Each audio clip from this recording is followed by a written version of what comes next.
Hello everyone, मैं आज आ गई हूँ फिर से आपकी ममता मैम। और आज मैं आपको पढ़ाने वाली हूँ पर्यायवाची और अनेकार्थी शब्द में अंतर। बच्चों, आप लोग ना कंफ्यूज रहते हो कि पर्यायवाची शब्द क्या होते हैं और अनेकार्थी शब्द क्या होते हैं। ठीक है, तो आज आप ध्यान से सुनिएगा। मैं आपको बताती हूँ कि पर्यायवाची शब्द में और अनेकार्थी शब्द में क्या अंतर होता है। पर्यायवाची शब्द ऐसे ही होते हैं बेटा, जैसे एक कोई व्यक्ति है और उसका घर का नाम अलग होता है और बाहर का नाम अलग होता है। जैसे आप होते हैं ना, आपका कभी कभी ऐसे होता है, कुछ बच्चे होते हैं जिनके घर के नाम कुछ और होते हैं और स्कूल के नाम कुछ और होते हैं, उनके निक नेम कुछ अलग, उनको घर में बुलाया जाता है। सेम पर्यायवाची भी ऐसे होते हैं। ठीक है, पर्यायवाची जो होते हैं उनको अलग अलग एक ही चीज़ होती है लेकिन उनको अलग अलग नामों से पुकारा जाता है। जैसे मैं आपको एक एग्जाम्पल देती हूँ, पृथ्वी। ठीक है, पृथ्वी जहाँ पे आप रहते हैं, और पृथ्वी को क्या कहा जाता है? भू भी कहा जाता है। ठीक है, भूमि भी कहा जाता है पृथ्वी को। ठीक है, धरा भी कहा जाता है भूमि को। और उसी तरीके से जब अनेकार्थी शब्दों की अगर हम बात करते हैं तो अनेकार्थी शब्दों में क्या होते हैं?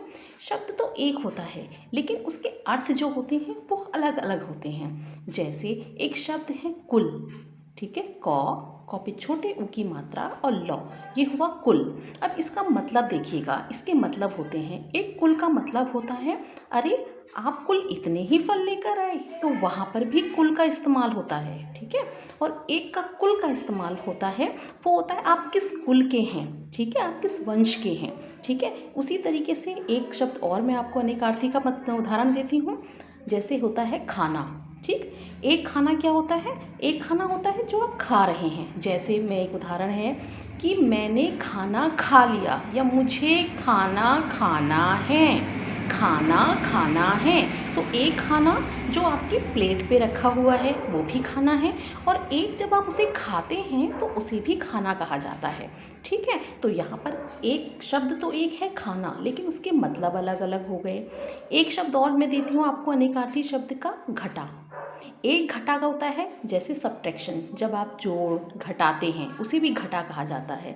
और एक घटा होती है काली घटा, आसमान पे काली घटा छा गई। ठीक है, तो ये जो एग्जाम्पल हैं, ये जो उदाहरण हैं, ये अनेकार्थी शब्दों के हैं। तो इनमें डिफरेंस मैं इतना बताऊंगी आपको कि पर्यायवाची शब्द जो होते हैं उनको अनेक अलग अलग नामों से पुकारा जाता है लेकिन होते ही एक चीज़ है। और यहाँ पर जो होते हैं, यहाँ पर एक नाम होता है, नाम सिर्फ एक होता है। ठीक है, उन्हें अलग अलग नामों से नहीं पुकारा जाता लेकिन उनके मतलब अलग अलग होते हैं। ठीक है, आई होप आपको अच्छी लगी होगी और आपको समझ में भी आया होगा।